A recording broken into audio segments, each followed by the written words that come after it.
Hello student, have a nice day. Welcome to my channel knowledge rich. Student, हम यहाँ integration chapter study करेंगे।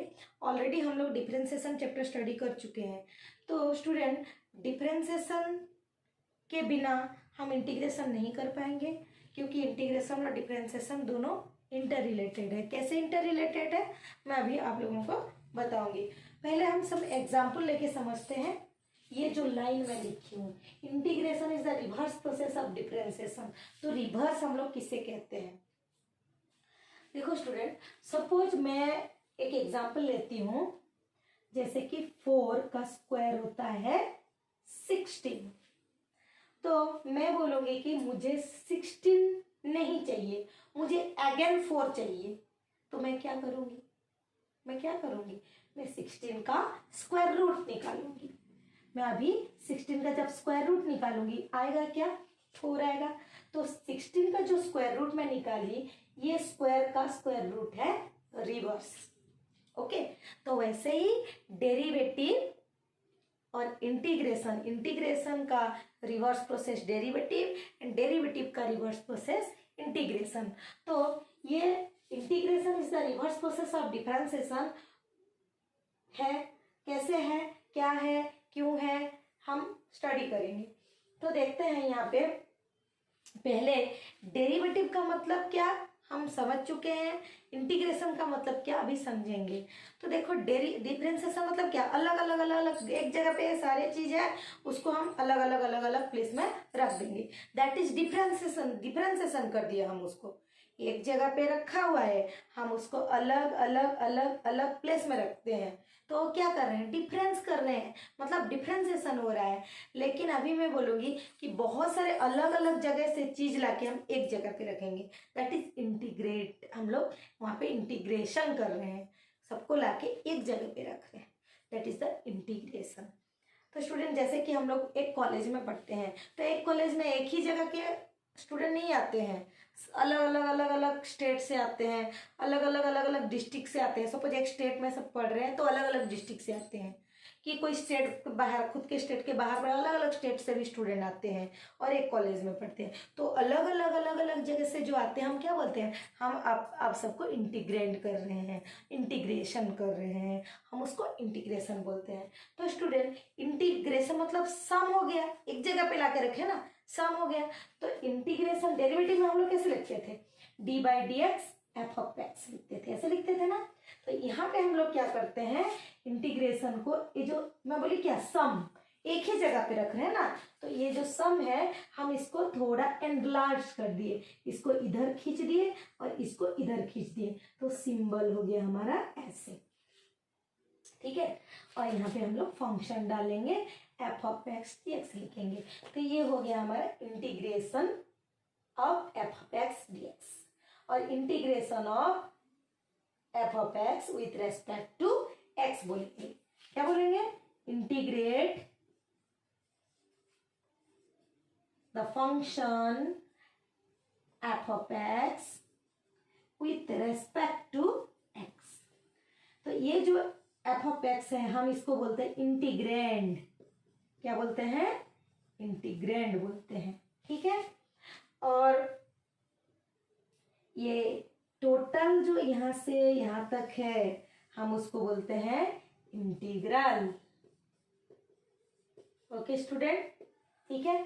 तो ये जो रिवर्स प्रोसेस मैं बोली, उसीलिए हम ये इंटीग्रेशन का और दो ठो नाम है। इंटीग्रेशन को क्या बोलते हैं? और दो ठो नाम है, हम बोलेंगे उसको एंटी डेरिवेटिव और प्रिमिटिव भी बोलते हैं। क्या बोलते हैं? प्रिमिटिव भी बोलते हैं, एंटी डेरिवेटिव और प्रिमिटिव। तो ये एंटी डेरिवेटिव क्यों बोला जा रहा है? देखो, आपके घर में कंप्यूटर, लैपटॉप, मोबाइल सब रहता है ना, तो उसमें हम बहुत सारा फाइल रखे रहते हैं, इम्पोर्टेंट फाइल, इम्पोर्टेंट चीज उसमें, उसके अंदर बहुत सारे फोटो रहते हैं, बहुत सारे फाइल रहते हैं। कोई अपना अपना बुक को पूरा डाउनलोड करके रखे रहते हैं। तो उस टाइम सपोज वहाँ पे वायरस हो जाता है, वो लैपटॉप पे या कंप्यूटर पे वायरस आ जाता है। जब वायरस आ जाता है हम क्या करते हैं, उसको वायरस आ जाता है तो पूरा प्रॉब्लम में फंस जाते हैं, क्योंकि सारे जितना भी फाइल रहता है सब करप्ट हो जाता है। करप्ट हो जाने से हम लोग बहुत प्रॉब्लम फेस करते हैं। तो वो ना हो बोल के हम लोग उसमें क्या करते हैं, एंटीवायरस डालते हैं। क्या डालते हैं, एंटीवायरस। तो वैसे ही हमें जब जो डिफरेंशिएशन का वैल्यू जो रहता है उस वैल्यू से हमें अलग एक माना जो एक वैल्यू सपोज है, उस वैल्यू से हम उस वैल्यू को इसके माध्यम से हम डिफरेंशिएशन का वैल्यू को निकालते हैं। मतलब आप क्लियरली समझोगे जब मैं एग्जांपल देके समझाऊंगी। देखो स्टूडेंट, यहाँ पे जब हम लोग डी बाई डी एक्स करते थे, d by D x suppose x to the power 4 करते थे, तो आंसर क्या आता था, हमें डेरिवेटिव का फॉर्मूला बताया, यहाँ पे x to the power n formula डालेंगे। तो x to the power n का फॉर्मूला क्या है, n into x to the power n minus 1। तो हियर एन इज 4, तो यहाँ पे 4 into x to the power 4 minus 1 that is 4x cube.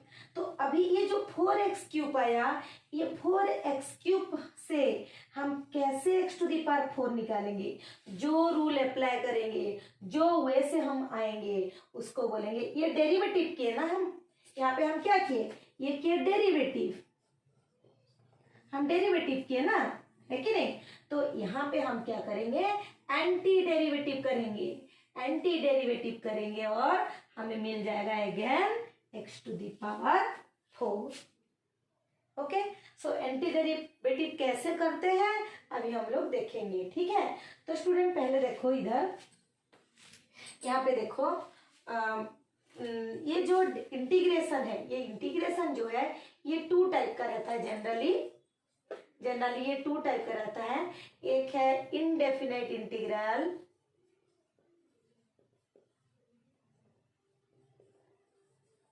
और एक रहता है डेफिनेट इंटीग्रल। तो ये दोनों में डिफरेंस क्या है मैं बताती हूँ। देखो मैं बोली एनलार्ज करके इंटीग्रेशन को ऐसे सिंबल देते हैं और F of x D x ऐसे सब कुछ लिखा रहेगा, तो हम उसको बोलेंगे ये इनडेफिनेट इंटीग्रल है। लेकिन सपोज यहाँ पे कुछ रेंज ऐसे रहेगा तो हम बोलेंगे ये डेफिनेट इंटीग्रल है। तो इसके बारे में हम लोग बाद में स्टडी करेंगे, हम पहले इसको स्टडी करेंगे। ओके, तो स्टूडेंट देखते हैं हम इंडेफिनेट इंटीग्रल कैसे होता है। तो स्टूडेंट अभी देखते हैं इंडेफिनेट इंटीग्रल। उससे पहले मैं एक बात बता देती हूँ, इंडेफिनेट इंटीग्रल इसीलिए बोला जाता है क्योंकि यहाँ पे कोई डेफिनेट वैल्यू नहीं मिलता है। तो इंटीग्रेशन को डेफिनेट करने के लिए हम उसमें क्या करते हैं, प्लस सी करते हैं, प्लस सी, लास्ट में हम सी एक ठो कॉन्स्टेंट, हम एक ठो कॉन्स्टेंट ऐड करते हैं, जैसे कि सी के कुछ भी लिख सकते हैं, ए ऐसे कुछ भी लिख सकते हैं। तो ये कॉन्स्टेंट इंडेफिनेट इंटीग्रल में रहता है, लेकिन डेफिनेट इंटीग्रल में एक डेफिनेट वैल्यू मिलता है, कुछ भी हो सकता है, कॉन्स्टेंट वैल्यू वो मिलेगा। तो यहाँ पे देखो ये प्लस कॉन्स्टेंट में बोली ये किस लिए होता है, हम इंडेफिनेट इंटीग्रल को स्टडी जब करेंगे अभी तो वहां पे हमें पता चल जाएगा। तो स्टूडेंट देखो, suppose if the value of F of X is equal to 4x cube. Okay, मतलब एफ ऑफ एक्स का वैल्यू 4x क्यूब है, और if the derivative of F of है, if the derivative of F of X equal to 4x cube है, तो what is F x, यहाँ पे F of X का जब डेरिवेटिव किए 4x क्यूब आया, तो ये एफ एक्स है क्या।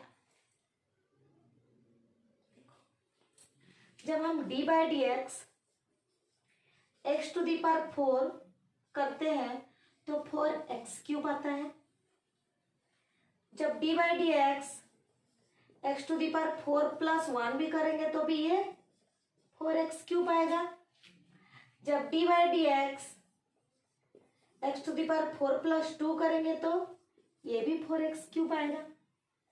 वैसे ही D by D x to the power 4 plus n करेंगे भी तो ये 4x³ और कांस्टेंट में लिख देती हूँ c, कांस्टेंट करेंगे तो भी 4x³ आएगा, आएगा कि नहीं। तो जब x टू दी पावर 4 का वैल्यू भी 4x³ है, x to the power 4 plus 1 का भी 4x³ है, x to the power 4 plus 2 का डेरिवेटिव भी 4x³ है, और वैसे ही x to the power 4 plus any constant equal to भी 4x³ है। तो अभी ये f ऑफ x है क्या, ये x टू दी पावर 4 है कि x to the power 4 plus 1 है कि x to the power 4 plus 2 है कि x to the power 4 plus c है, इसमें से कौन सा है f ऑफ x का वैल्यू, हमें पता नहीं चल रहा है। तो हम यहाँ पे क्या बोलेंगे कि हम f ऑफ x 4x³ कब निकालेंगे, यहाँ पे सपोज 0 है तो इट इज अ कांस्टेंट, तो 0 1 2 ऐसे c तक कोई भी कांस्टेंट उसके साथ ऐड होगा, मतलब हम यहाँ पे लिखेंगे f of x equal to x to the power 4 और x to the power 4 plus 1 और x to the power 4 plus 2 और x to the power 4 plus 3 और डॉट डॉट डॉट डॉट और x to the power 4 plus c। तो इतना सारा हम नहीं लिख के x टू दी पावर 4 के साथ एनी कांस्टेंट ऐड होगा तो उसका वैल्यू 4x³ होगा। तो हम यहाँ पे लिख सकते हैं f of x equal to 4x³ sorry x to the power 4 plus c। Okay, तो ये x to the power 4 plus c हमें पता है ये छोटा सा वैल्यू है बोल के हम बोल दिए कि x टू दी पावर 4 होने से 4x³ होगा कि x to the power 4 plus c होने से 4x³ होगा। तो जब बहुत बड़ा वैल्यू कुछ होगा तो उसमें हम लोग कैसे करेंगे, देखो एक एग्जांपल मैं देती हूँ।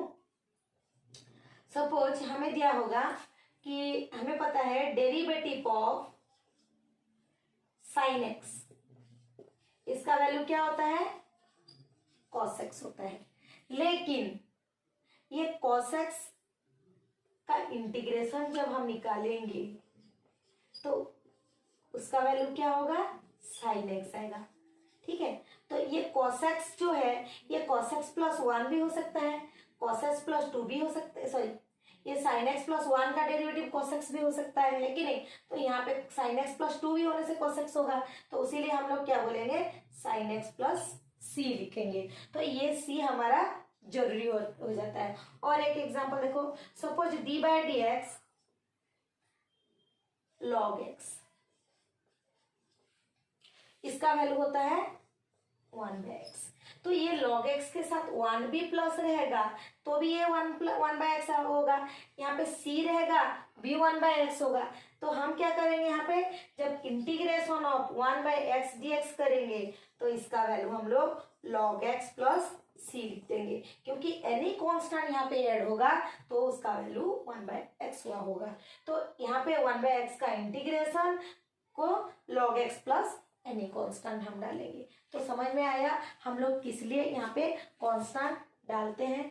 तो यहाँ पे हमें पता चल गया कि ये एंटी डेरिवेटिव किस लिए होता है, डेरिवेटिव का रिवर्स प्रोसेस होता है, उसीलिए ये एंटी डेरिवेटिव हम उसको बोलते हैं। तो जितना भी हमारा डेरिवेटिव फॉर्मूला है उसका जस्ट उल्टा इंटीग्रेशन का फॉर्मूला होता है। तो स्टूडेंट यहाँ पे देखो, जैसे कि integration of derivative of x to the power n क्या होता था, n into x to the power n minus 1 होता था, लेकिन यहाँ पे हम लोग जब x to the power n करेंगे, क्योंकि यहाँ पे x to the power n ले रहे हैं तो यहाँ पे आ जाएगा x to the power n plus 1 by n plus 1 plus c, क्योंकि इसका डेरिवेटिव करने से x to the power n हमें मिल जाएगा। ओके, उसके बाद देखो integration of suppose e to the power x है, तो यहाँ वहाँ पे हमारा e to the power x derivative होता है और derivative of e to the power x भी e to the power x होगा, तो यहाँ पे होगा e to the power x plus c।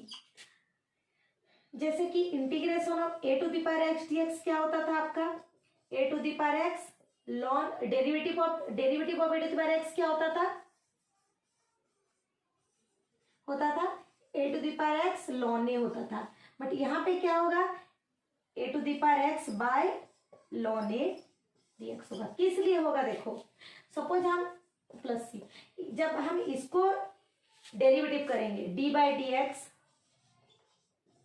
A to the power X by ln A को जब हम डेरिवेटिव करेंगे तो यहाँ पे क्या होगा, यहाँ पे हो जाएगा A to the power X, 1 by ln A constant है, A to the power X ln A, तो यहाँ पे ये लॉन ए और लॉन ए कैंसिल हो गया, तो ए टू दी पावर एक्स आया कि नहीं डेरिवेटिव। तो इसका जब इंटीग्रेशन करेंगे तो क्या आएगा, A to the power X ln A आएगा।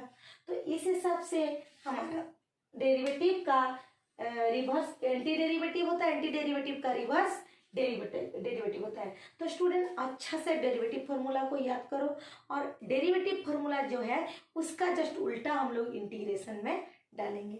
तो स्टूडेंट मैं नेक्स्ट वीडियो में इसका एग्जाम्पल और एक्सरसाइज जो आपका एलिमेंट्स ऑफ मैथमेटिक्स बुक है चैप्टर 9 का फर्स्ट एक्सरसाइज में डिस्कस करूंगी विथ एग्जाम्पल। ओके, तो स्टूडेंट यहाँ पे कुछ भी डाउट हो रहा है आपको तो आप मुझे कमेंट करो, और सपोज मेरा वीडियो आपको अच्छा लग रहा है तो शेयर करो, सब्सक्राइब करो, लाइक करो एंड बेल आइकन प्रेस करो, जो भी मैं नया वीडियो अपलोड करूँ आपके पास नोटिफिकेशन जाए। Okay, thank you.